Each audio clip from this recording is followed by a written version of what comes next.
Deposit po kayo sa lahat ng branches ng BPI sa BPI account number ni Pastor Aida Antonio, 3196-2852-91.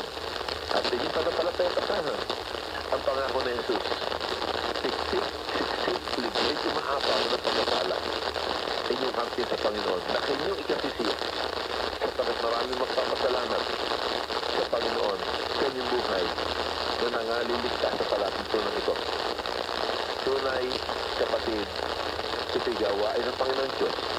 Tayo kanya isinasali lamang upang lumaganap ay Ebanghelyo ng kanyang anak sa maraming dahil kapagkat walang maliligtas kung walang mananampalataya.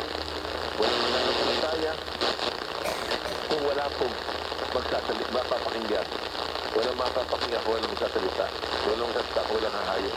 Kaya ginagawa po natin, tayo nag-broadcast, nagsa-trumpet. At kaya natin anointing fire Lord ay dumali sa lahat ng ating pamilya, ating bahay, kababayan, at sa lahat ng dako, sa mga opisina ng trabaho, sa classmate, ang kapangyarihan ng pagliligtas ng Panginoon. At kapag tayo gamit niya, tandaan nyo, nasabi nga sa ating kapatid, ang kasangkapan ng Diyos, hindi maubusan. Ang gamit ng Panginoon, hindi mawala. Tanda ko po ito sa ating kapatid, nakaranas ito. At siya nagkaloob na ating prayer mountain, yung kanyang lupa, idinilip worth 5 million. Ay hindi niya pinaganayangan. Ito'y para sa Panginoon.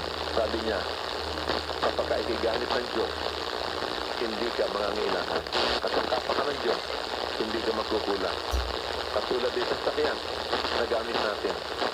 Kapatid, hindi mo gagamitin yan kung wala ng gasolina. Kaya, gagasolinahan mo kapag gamit mo. Yan din tayo, kapatid. Dahil tayo gamit ng Diyos, gagasolinahan ka sa off-stick. Pupunin ka ng pagpapala. Ang tangke mo, aapawan ng kanyang biyaya at kaligayahan na di masaya sa buhay at kapayapaan. Kaya patuloy po, kapatid, huwag tayo maghinaya, huwag tayo maghinga, barap sa Diyos, kundi maging generous tayo sa pagkatating Diyos ay very generous. Sa pagkatunay, ang pagkatapat sa Diyos, maranasan natin na